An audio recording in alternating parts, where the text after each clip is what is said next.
Right. Hold on. Good afternoon, everyone. It's Thursday, March 13th. It's 3:03 p.m. Special meeting, the Town of Brookhaven Industrial Development Agency. Following board members are present: Mr. Callahan, Pally, Mr. Rose, Ms. Scheit, Mr. Braun, Mr. Trotter, excuse me, and by Zoom, Mr. Trotter and Mr. Grucci. By Zoom. Correct.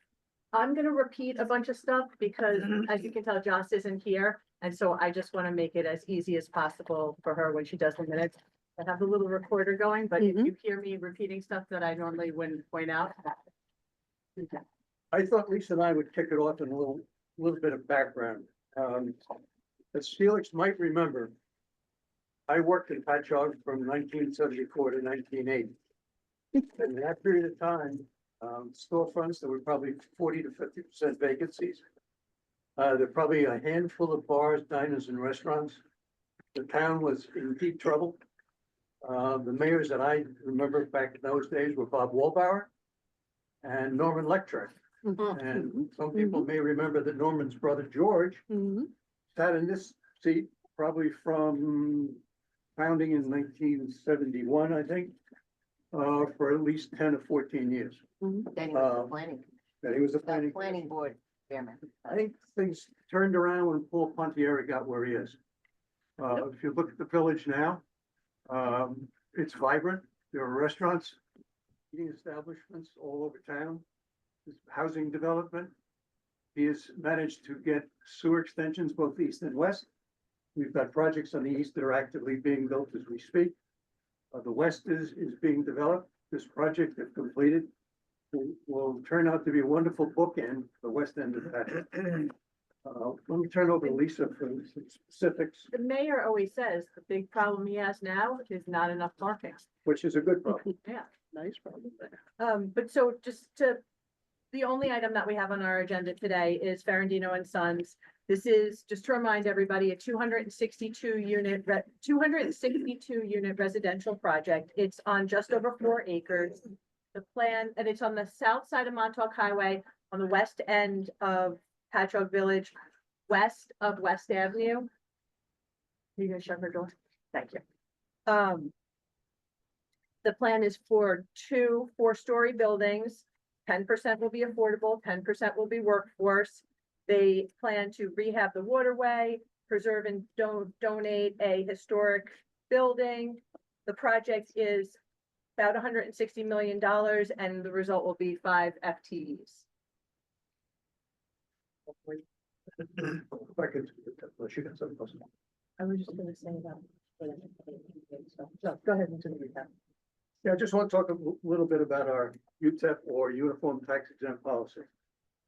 I think everybody at this table and the project as well knows that we pretty much cap it at 15 years. You've asked for more than that. At one time or other, you started 20 years and wanted land only for 20 years. Let me tell you some of the consequences of going beyond the UTEP. First of all of the taxing jurisdictions need to know that it's a deviation from our policy prior to the public hearing.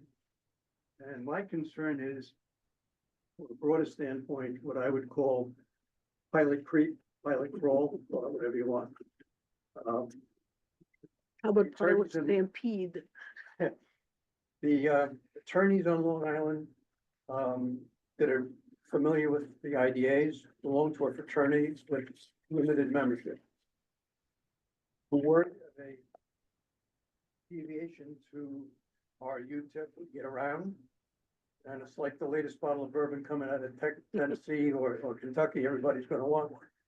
So everybody's gonna go, not just to Brookhaven, but to the other 7 IDAs on Long Island looking for something in excess of their UTEP. Beyond Long Island, there are some impacts upstate. As most of us know, there's a handful of elected officials in Albany that would like nothing better than to knock the IDAs down and believe that we have no business whatsoever in the housing market. We've been fortunate the last couple of years that Governor Hochul has knocked down a couple of pieces of legislation that made it to her desk If you go online and look at what is being offered this year, it will once again cause chaos to the building industry overall if approved. So it's much beyond going past our UTEP at the town of Brookhaven. You want to say something about the finances? So I just wanted to make sure that everybody knows that Howard and I spent a lot of time reviewing the information that's been presented to make sure that this board has the evidence that they need to show that the project needs 17 years to be successful, and the evidence that this board needs to show that 15 years doesn't work for this project. Keeping in mind, as Fred said, that a 17-year pilot is a deviation from our uniform tax exemption policy, and it does set precedents.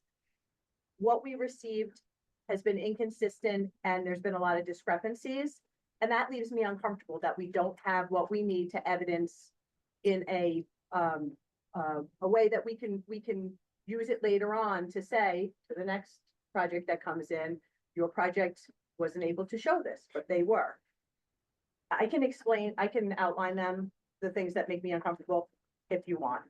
But the question really at hand is we have two pilots on the table, a 15-year pilot that we had Camoin develop, and we use Camoin because we trust them to develop a pilot that's within our policies, that supports the project, but doesn't unduly enrich it, supports it so that it's successful, but doesn't unduly enrich it, and doesn't unduly burden the taxing jurisdictions and the residents. So we have the 15-year pilot, and then we also have a 17-year pilot. We actually have two 17-year pilots. One that the project presented, and another one, 17 it's a deviation no matter how we cut it, but the other one is one that I presented to you, that although it is still a deviation, it's more in line with what we normally do for our pilots. So that's kind of the question on the table is 15 years or 17 years. And keeping in mind that once you guys decide what it is that you want to offer, we still have to have a public hearing on it. And then it has to come back for a final authorizing vote. So there's still more steps after this, but this is sort of, let's say, the first hurdle. And throughout all of the receipt of that financial information, we've been told that financial institutions that you're approaching, and I believe there are 7 of them, need a 135 debt service coverage. The banks we've talked to, and one very large developer within the last week and a half, they're all saying 125. There is a $7 million questionable amount. I say questionable only from the standpoint that when the construction loan converts to a permanent, there's a $7 million amount. It supposedly is not going to the developers, and yet, if you look at one of the most recently provided analysis, shows the net worth going from 63 million to 56 million. Seems to me that's $7 million. So my questions really are as follows: where do you stand with the financing of this project? Explain to me what happens to that 7 million. And I'd like to know the composition of the equity in here. Is it capital stock? Is it subordinated debt? And if so, what is the interest rate on that? Or is it some other fancy something that Wall Street has cooked up? You know, in addition to the 7, by the way, if that 7's out of the equation, we believe 125 works perfectly. And the other thing I was looking at last night is the renovation of the trolley barn is $4 million. The waterways is $7 million. Is there a way to stretch that out in some way so we don't have to go to 17? Those are my questions. If you want to answer those, and then we can open it to the board. Sure. So let me just, before you guys start, I don't know if you heard Frank ask that when somebody speaks, if you would stand up and kind of like come over here so that if you can see yourself on the screen to the upper right, if you see how you can see yourself now? Yes, if you stand next to Yes. Lisa. Yeah, good. wait, I hold on, see stay it. still. I see Now, it. yes. So if you can see yourself, they can see you. Not a problem. And we're gonna speak up for a little bit. Eric J. Russo, Van Brunt, Jeswiak, and Russo, offices at 140 Main Street, Sayville, on behalf of the applicant, which is Ferrandino and Sons. And with me today, I have Joe Rossi, who has worked with us on putting forward the application. He is involved with NORD as to this project. I also have his associate, Robert Darrow, who is taking our notes for us.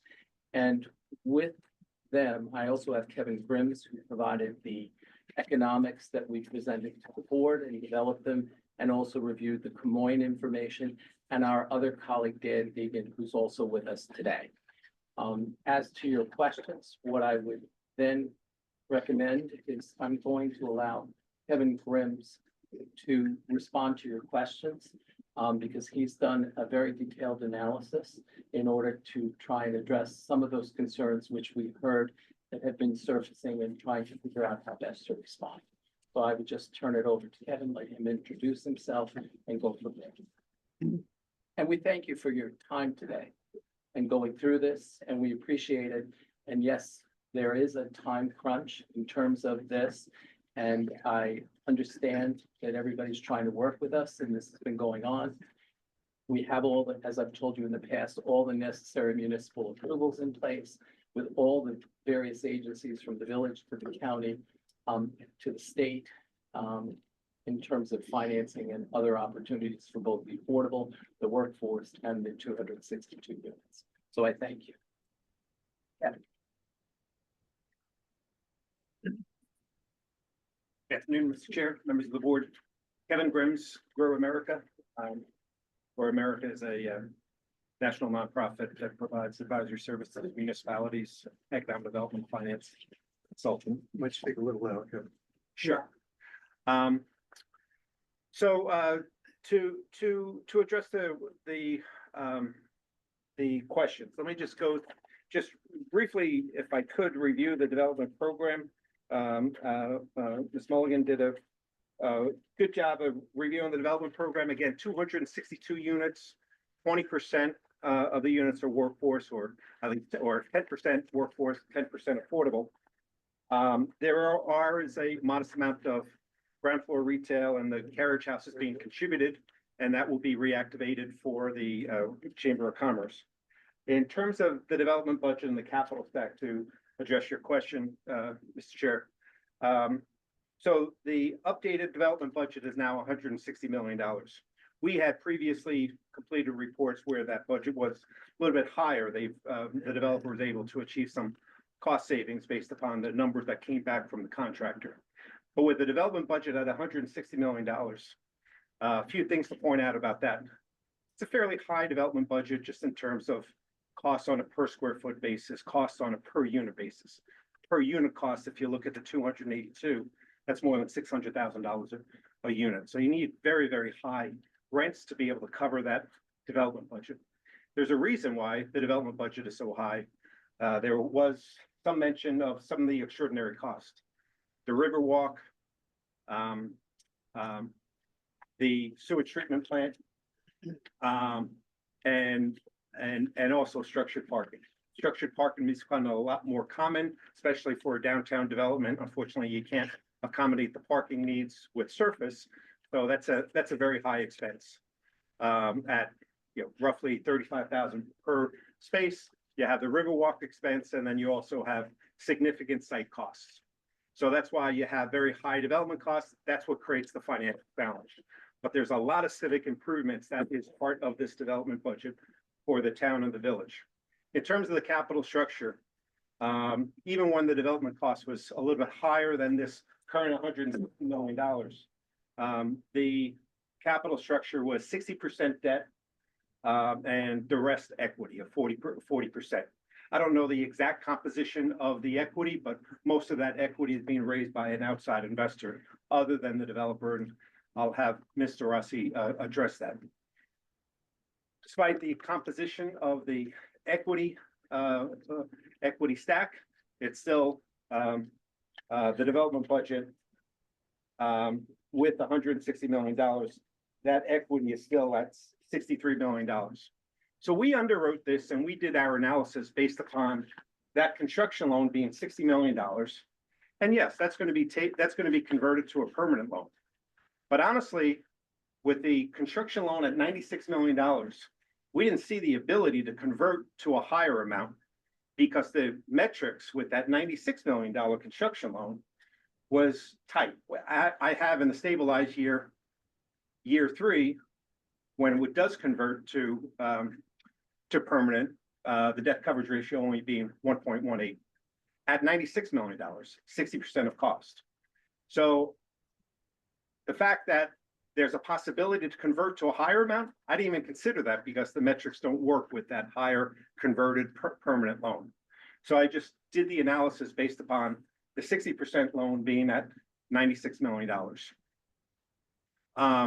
In terms of the pilot, specifically, we have, or what we looked at in terms of the profile of the updated report is 3 years, 3 years with 100% abatement, and that 3 years is the construction period. It's going to take 3 years because it's a large development at 262 units. So 100% abatement during the construction period. In the first 2 years, 98 and 96% abatement. And those are the crucial years for the market absorbing the units and reaching stabilization. So we looked at many different factors in that stabilized year. We looked at debt coverage ratio. I mentioned the debt coverage ratio in that stabilized year is 1.18. Actually, that falls below what most lenders are looking for. At a minimum, they're looking for 1.2. They'd accept 1.25. They'd like 1.35 or higher if they could. So debt coverage ratio, even with the lower $96 million loan, 60% loan to value, still very tight. In terms of investor returns, we look at really 3: cash on cash, yield to cost, and internal rate of return. And based upon reviewing a lot of these developments in the tri-state area, we find out the yield to cost is really the most important thing, where they're looking at what their yield is to the development cost. And we're showing that to be less than 6.5%. Most investors are looking for at least a 6.5% yield to cost. So in terms of the lender's requirements and the investor's requirements, with the 17-year schedule, we're even showing the metrics to be a little bit lower. So in terms of why can't it work at 15, even at 17, we're dealing with very, very marginal returns for both the lender and the investor. So it's a challenge to put together this capital structure to get to closing. So the 17 helps more so than the 15, but they still are addressing an issue where the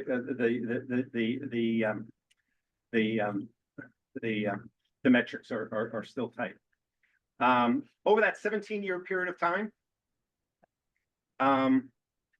the pilot is about a 5-time multiple of the existing taxes. The existing taxes. I'm sorry, can I ask one question? Sure. So what you just said, did you mean that they're no longer, that the permanent financing is not gonna be 103, it's gonna be 96? Is that what you were saying? It's speculative. I mean, any developer wants to refinance at a higher amount. I just don't, based upon these numbers, this budget and the operating budget, it would be very difficult to convert the construction loan at 96 to the permanent loan at 103. I wanted to make sure I understood Yeah. what you were saying. Yeah. Sorry for interrupting. So if they're a little bit more, if they're able to lower their operating costs, and operating costs are a little bit higher than what we normally look at, but there's a lot of civic space, and this is a high-end product, so it's understandable that the operating expenses are a little bit more. Could they achieve some efficiencies with the operating expenses and get that debt coverage ratio up a little bit higher? Maybe, but you're still dealing with some challenges that those metrics are still very tight. Even without the 7 million on the refinance of the permanent, 15 years comes pretty close to working, no? Yeah, well, and that's why we look at internal rate of return, just in terms of looking Yeah, at but that's not our concern. the entire period. Lisa, could I add something to that, please? Yeah. It seems to me, Mr. Grimm, that if you're no longer going to be taking out, you're not anticipating taking out $103 million permanent financing. You stay with just refinancing you're expecting to refinance the existing construction loan.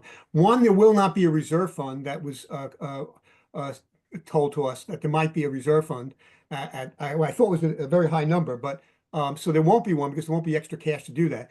And number two, that will affect what Camoins study said in terms of the debt service coverage ratio, because their debt service coverage ratio was based on a $7 million and change annual debt service coverage, where in fact at 96 million, it's only 5 million and change.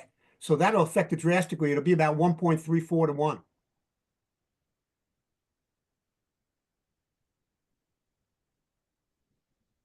Wait, 1.34 to 1, where, Debt I'm service sorry. ratio.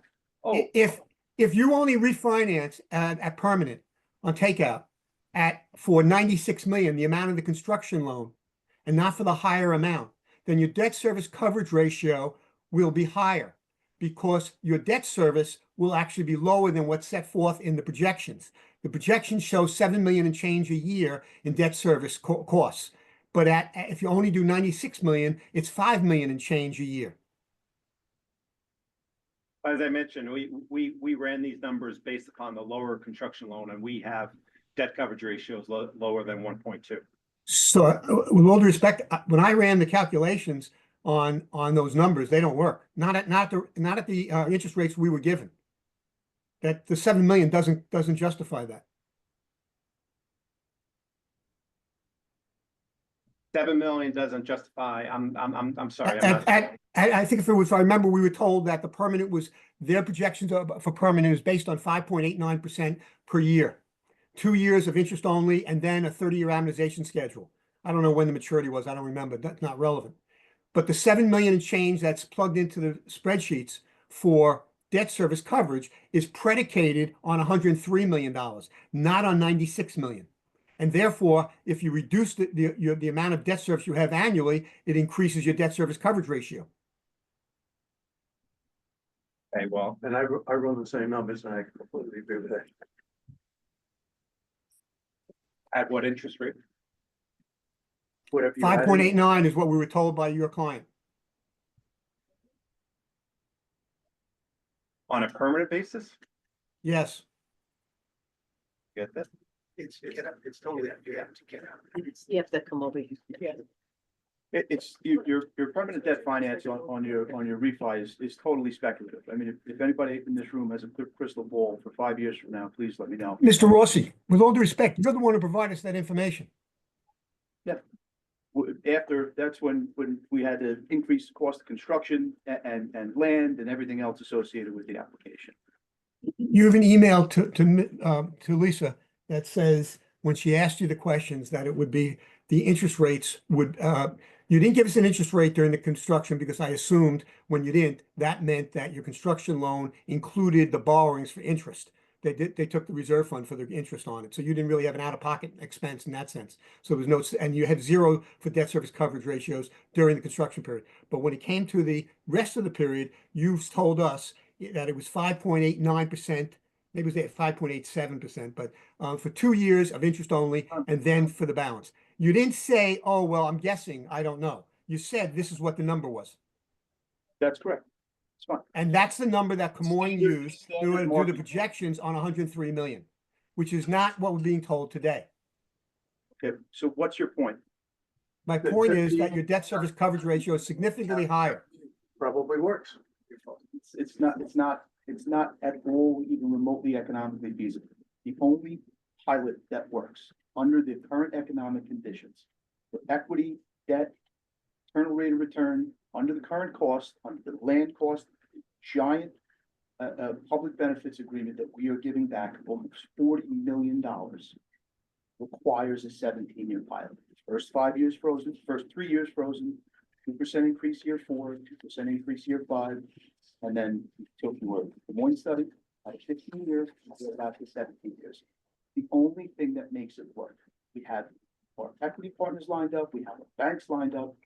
This is not undue enrichment. I want to get this over with and our project in the ground. I need it, believe me, we're not here, and I'm coming from the most honest place possible.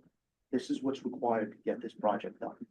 There is more public benefit than any project in the town of Brookhaven. It is the first Class A multifamily asset being built in the town of Brookhaven ever, for one. Two, our operating costs are much higher. We're in a flood zone. We're in AENX flood zone. Our interest rates are permanent, insurance cost is up through the roof.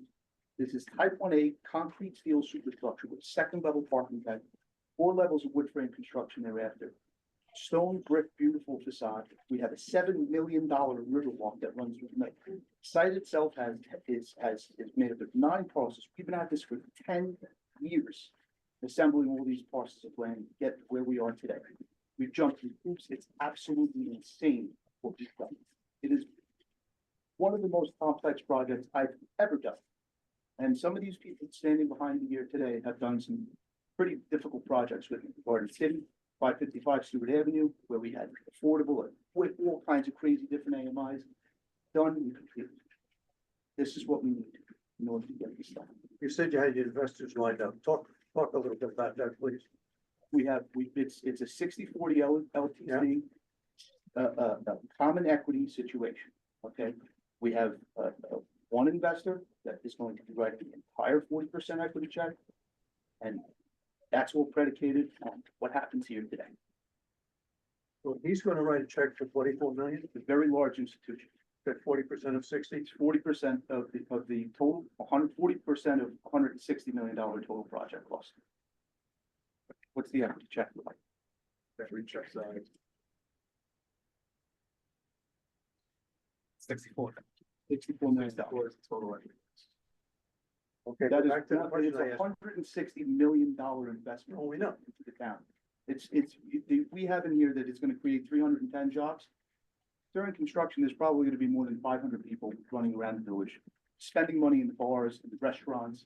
Your tax increase over the next 20 years is north of $20 million.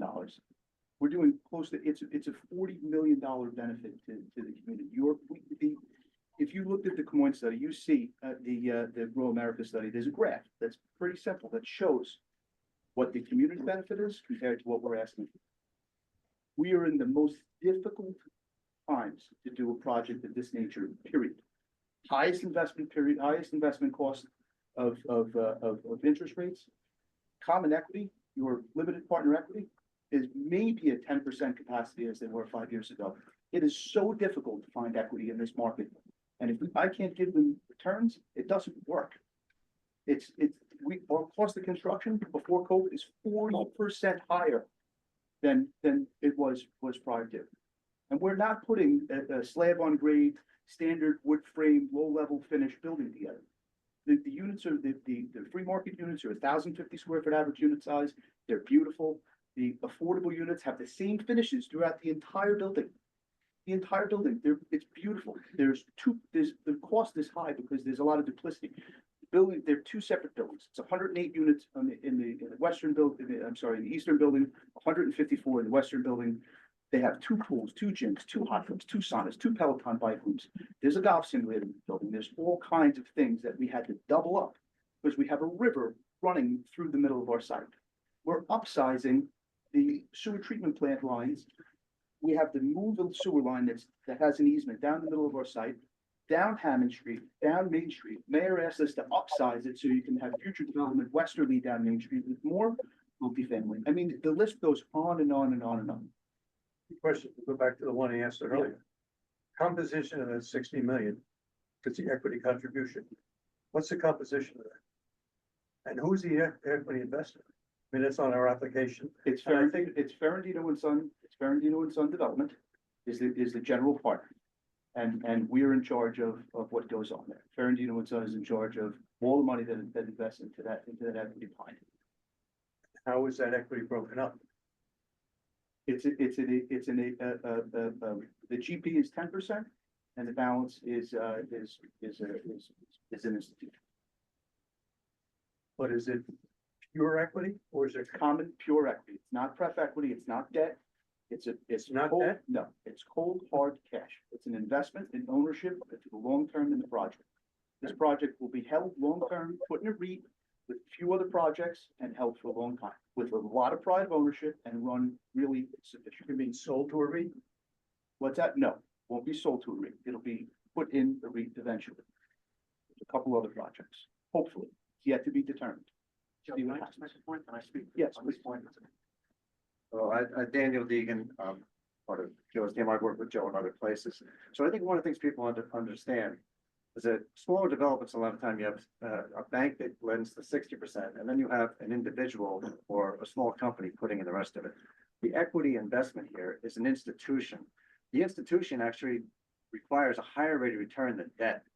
So it's an advantage to the extent on the permanent that you can get it from 96. If you could get it from 96 million to 103 or 105, you've actually reduced the burden on this project because the debt is a lower interest rate than what these institutional equity investors require.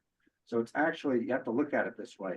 It's not like, we're used to smaller projects where you say, well, if you can decrease your debt, you can decrease your carrying costs. No, if you decrease your debt, you're increasing your equity investors who require a higher interest. So if you could borrow 90%, that would be much to our advantage. You say, well, how can this support 90%? Because then you don't have to pay 60% of the, or 40% of equity investors, which are a higher rate of return. So that's kind of, I think, where the disconnect is in the discussion. But, it's to the extent there's an extra $7 million that could be borrowed, you get that back to the institutional investor, so they don't need that rate of return anymore. Now you're just paying interest rate to a bank instead, which takes down the level of burden on the property. But now I'm totally confused. You're talking about an institutional investor. I thought Ferrandino was writing the check. No, so you answered the question. He was answering who's the general developer, who's the Yes, general contractor. we're the general. Oh, I know that. No, The money is Say coming it's from institutional. institutionals. He did say that. Yes, money's Okay. coming from Well, institutions. of the equity, which is what, 63? You gotta come over Yeah, here. I'm sorry. Sorry about Pardon me. that. We got the creepy owl. Of the equity, and this is fairly common on these larger developments. You have the general partner who's putting in equity, they have to put in, they have to put in at-risk money, and usually of the equity piece, in this case, it's $64 million. Roughly 10% is gonna come from the applicant. And then 90% of the equity comes from the institutional investor. Good. And that's what we see, that's fairly typical on these larger scale residential developments. And what I typically see is the construction loan size at 65%. It's lower in this case because it has a higher development cost, and and honestly, fair market value is probably slightly less than the cost, and that's what creates the financial challenge.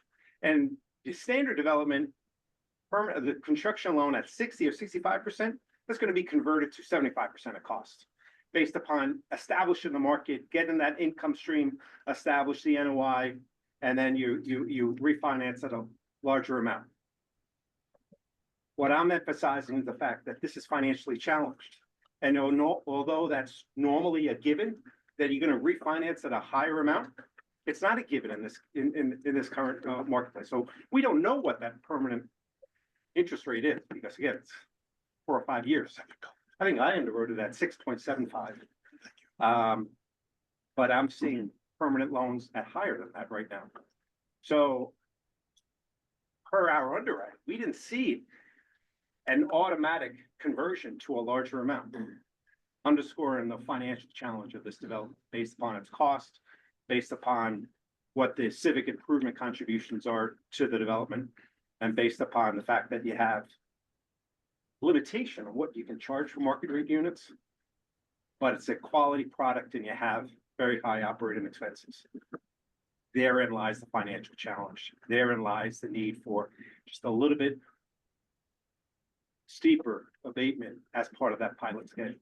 But again, that even over the 17-year period of time, what is paid in the pilot, it's almost a 5-time multiple of what is on the average annual basis, almost a 5-time multiple of what the current taxes are right now. So it's still a very significant increase in terms of the tax increment, despite the savings. Brad, may I Yes, ask Robert. a question for clarification?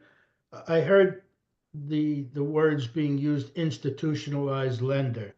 Is that a bank? Is that a notable, reputable bank here in the United States?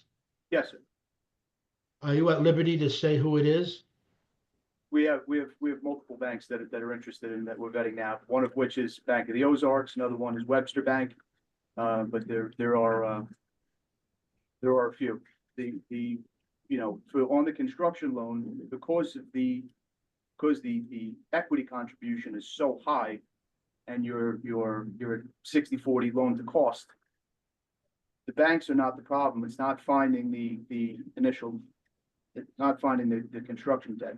It's finding the equity in this market, which is extremely difficult. And we found the multiple banks that you referred to, is there a single bank that's driving the deal on behalf of the banks? they're all about the same. They're all in it. They're all in it about the same. We're all the same, pretty much the same offer. Everything from large institutional banks to big insurers. Security Benefit, I think, is one of them. New York Life, a number of others. So just for the benefit of the conversation, because I think a different question was asked and a different answer was given. The bank is the first 60%. That is not an issue to get a bank. The question is, how do we get the other 40%? That's the challenge here. The other 40%, 10% of that comes from a developer, Ferrandino. The other 90% has to come from an institutional investor. That's the institutional investor that needs a higher rate of return. And the bottom line is, if they don't get that rate of return, they're just not doing the project, and this doesn't happen. That's what we're trying to achieve. It's not the bank that's driving this. There's Do any you number have of banks that? that own 60% loan. Do you have that institutional lender that- online already? Yeah, we do. So you have your banks in line, you have your institutional lenders in line, and you have your piece in line. That's correct. Yeah, I'd also like to note that as the GP partner, where you put in 10% of the GP of the equity stack, we guarantee everything. So we have to And- guarantee construction loan. All of those lenders, including yourself, obviously, are aboard based on a 17-year pilot. That's correct. They would not On seven- entertain a 15-year pilot. It doesn't work at a 15-year pilot at all. That's not my question. My question is, would the lenders lend on a 15-year pilot? It becomes unfinanceable. And more importantly is the schedule within that 17-year pilot. Which So I is take your answer to be no, they won't. That's correct. The Even last if- question that I have, if I may continue, the No. $7 million piece that we were exposed to, that you would be taking out at the refinancing. Why would you be taking your $7 million piece out at that point? It gets returned back to the investors. It's returned back and lowers the equity layout of that first 40% institutional investors. It's required. But that's your money, if I'm not mistaken. It's your 7 million, or is it other people's money? We are only 10% of that stack. So the rest of it is institutional money being returned back to the investor who gets us out of the gate and then project in the ground. And, So and just Of that 7 million, you're only receiving your investment back of 700,000. That's correct. The rest stays in it. The rest has to stay in as equity. The first, your construction loan is taken out and paid off. And that's it. And to be clear, the way the deal funds as well is probably pretty important here, because the first 40% of that equity, the senior lender, and they call it a senior lender, which is your construction loan, which is 60% person that's funding that loan. They don't actually start paying or writing checks or making their distributions until the building is almost topped off. So the first money that funds is the equity, is 10% that we have put up risk to get the project. Knowing who Our institutional. the investors are in the Investors' Medford money. Gardens, by example. I'm sorry? Speaking. Howard just realized that Howard, you weren't on mute. Muted him. So he is now. Where- you muted now, Howard. Unmute. Where we're at is that no worries. The out of that equity stack, the equity is so important because that's the money that funds first. That's what gets the project out of the gate, built up, core and shell, foundation. We have 1,750 piles 1,750 piles we have to put in the ground. This is a very serious project. It's 4.08 acres. This is going to be a hell of a construction project. I Our understand general it. contractor. I'm just trying to get my mind wrapped around all of the information you just been presenting to us about the financing. The banking lenders, which are the biggest piece of your investment, there's no concern on their part with that $7 million coming out at the refinancing? No, the way the deal is structured now is how I can get it done. That's why we're here asking for what we need. Okay. So in reality, we're talking, if I listen to the that part of the conversation, we're talking about, to some degree, the 90% of the 30 million. That's correct. That's what we're talking about. Yeah. 90%. 90% of the 30 million. Because it was 40. Yep. You're putting in 10 to get to 30. Yes, 10% of that has already been taken care of, so we're 90% of the 30. correct. Thank you. Got it. Yeah, right. It's 90% of 63. Yes, thank you. 90% of 63 million. Yeah. Right, when you add everything back That's up, yes. Okay. Got it. I was just about to say, but thank you. Frank, you've been quiet. Any questions from the deep south? Well, a couple, I guess. How many permanent jobs are gonna be created here? Is it 5? And what are those jobs? And what's it'll the be, salary range on those jobs? Maybe I should ask. Yeah, sure. Everywhere from between about, I think on the low side, $90,000. What's that? 110. That's the lowest. That's the low side, Robert? Low side would be 54,000, Low side would be 54,000 for a porter, not including burden, not including burden. and on the high side, 110,000. On the high side, 110,000. And roughly 5 employees, maybe a little more, but for all intents and purposes, as we are now. The building takes a little bit more OpEx again, because they're 2 separate buildings. So, Right. It takes a little more staff. And the building is large. It's 450,000 gross square foot. It's just, and to be clear, they're 2 5-story buildings, not 4-story buildings. First floor is podium concrete steel with and then 4 stories of wood frame construction thereafter. Building number, western building has a second level of a concrete steel parking garage that wraps up, but then it's wrapped by units on the outside so you actually can't see it. You can't see the parking garage. So you won't be able to see the parking garage now. And what we've actually done for both of the lobby side, because Mayor was so, it was important to have the building to have a really pretty aesthetic, because it is the gateway to the village. You know, most people use Waverly Avenue as a north-south thoroughfare to enter into the village. So it's important for it to look good and not look like just a big street wall. So what we did was, both buildings have lobbies, and we did 25-foot ceilings in both of those lobbies to make it look like only a 4-story building, because the first level is kind of double height. And then 2 kind of Texas donuts the rest of the way back. There's a lot of challenges. This is by far not an easy build.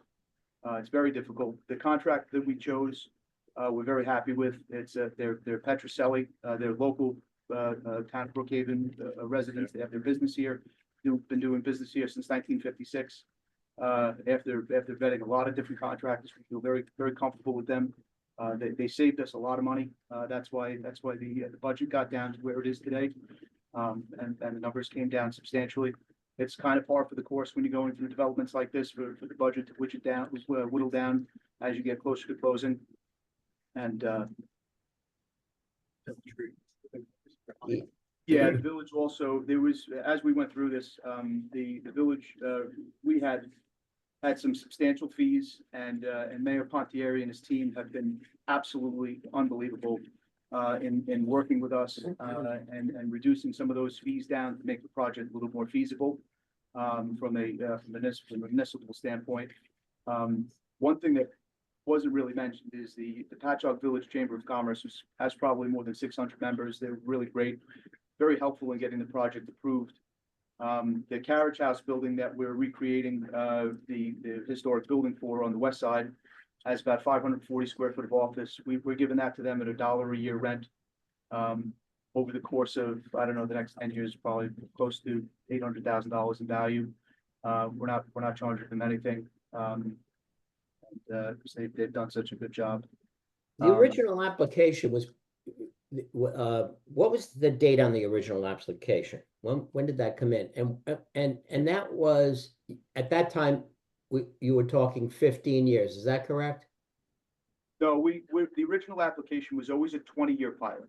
And on that original application, and Mr. Braun, I know I said last time in the meeting that I was asking for 100%, but the documentation that was provided by Grow America, the first round that was submitted on November 18th, that wasn't presented to the board.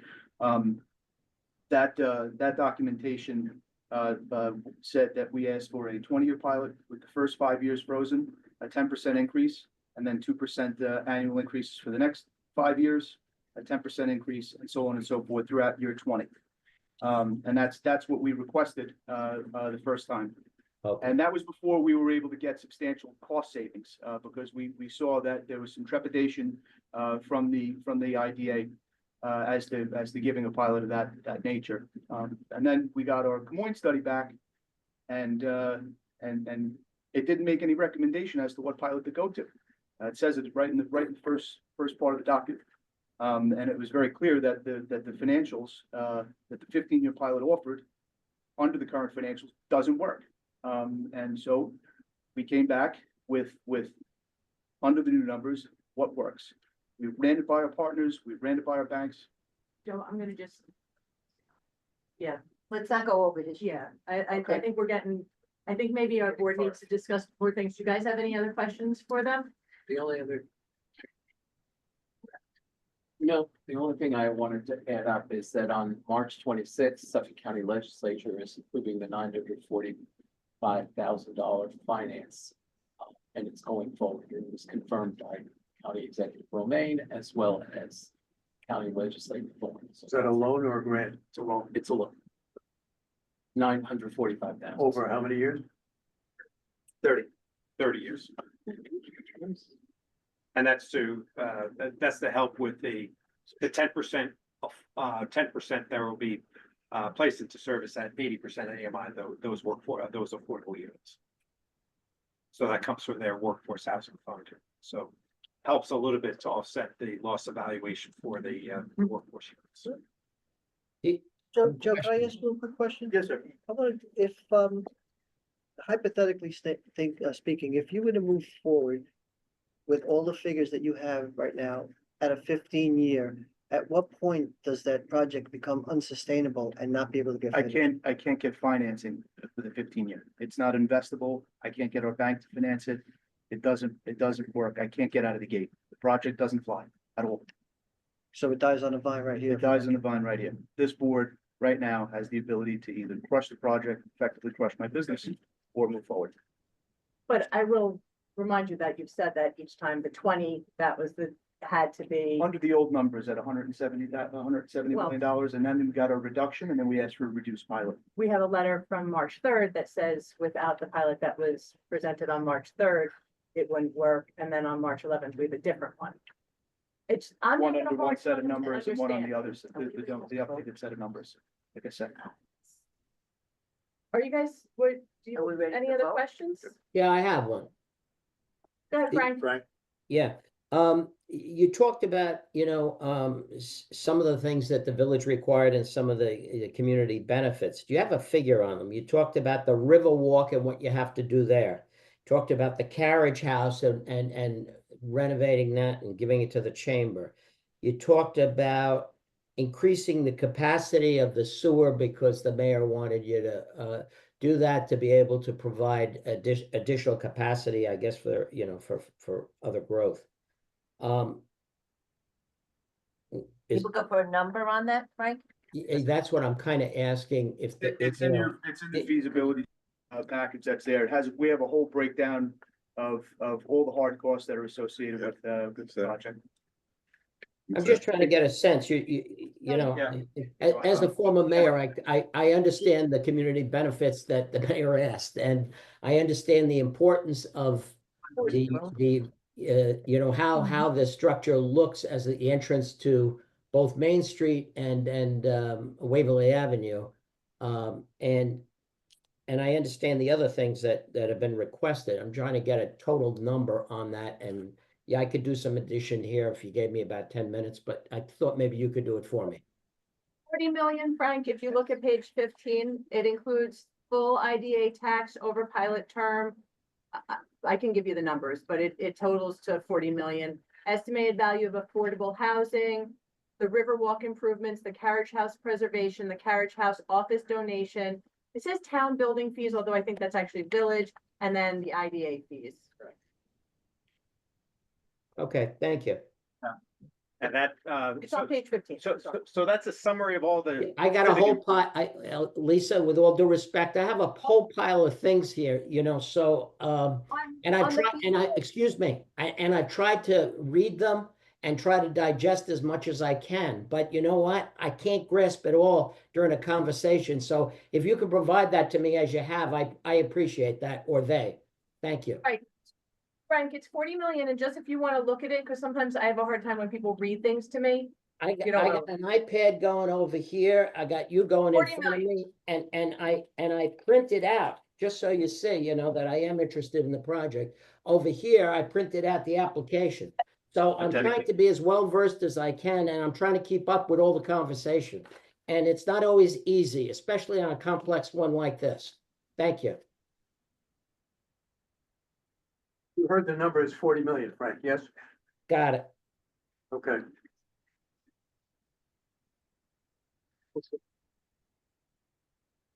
Any other questions from the board?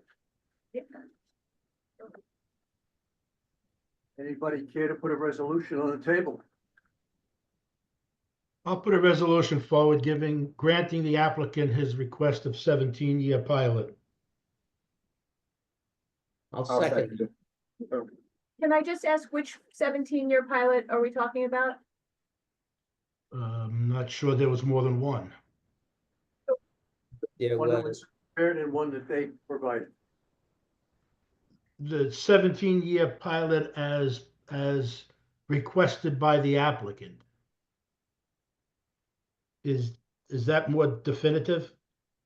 Yep. Yes. Yep. This is your second hold? Yes. All right, let me pull the vote. Mr. Callahan? I have to vote no on this project. I like the project itself. It looks like it's gonna do great for Patchogue, but like we originally talked about, things were changed over the course of the last couple months. We asked for more information. Things were a little bit different, and we've not gone over the template over 15 years. So, Okay. Mr. Grucci? Yes. Pally? Yes, I think it's important for us to understand that sometimes everybody needs to be flexible. I don't think we can be limited solely to a number. I think they've made a case as to why this project has some issues in it that need to be reflected in our flexibility. And as a result, I support the 17-year request. Mr. Rhodes? Based on what we've learned and what we've gone through with this all this time, I think it warrants it, and I'd like to vote yes. Mr. Scheit? I am concerned that the picture of the project keeps changing, and I will vote no. Mr. Trotter? This is a very complex application, I think, and I think it's an important project for the village of Patchogue, especially as it completes kind of the downtown. I'm very familiar with the area. I think that if this doesn't happen, it's going to be a tremendous detriment to the village of Patchogue and the town of Brookhaven. That's a concern that if we don't vote for the 17, that it's going to kill the project. Therefore, I will vote for the 17 years. Okay, and I will vote no on the basis that I still think 15 years works. The motion passes. there you go. Congratulations. Congratulations. Yep. Motion to adjourn? Anything else? Not sure. That's it. 25th? 26th, whatever. Whatever. The question is, do we go to a You're good. And set the public hearing, doesn't it? Hang on, Mitch. What do you think? 26th? Dan, I'm sorry, what did you just say? What? And- 26th. Today is the third. It passed. Is that what you want to know? When we have to post it, it would have to be posted on Tuesday. Is that what I see? Adjourn? Yeah, but I'm saying- 26. Didn't adjourn. I didn't think we adjourned yet. 26. I think it-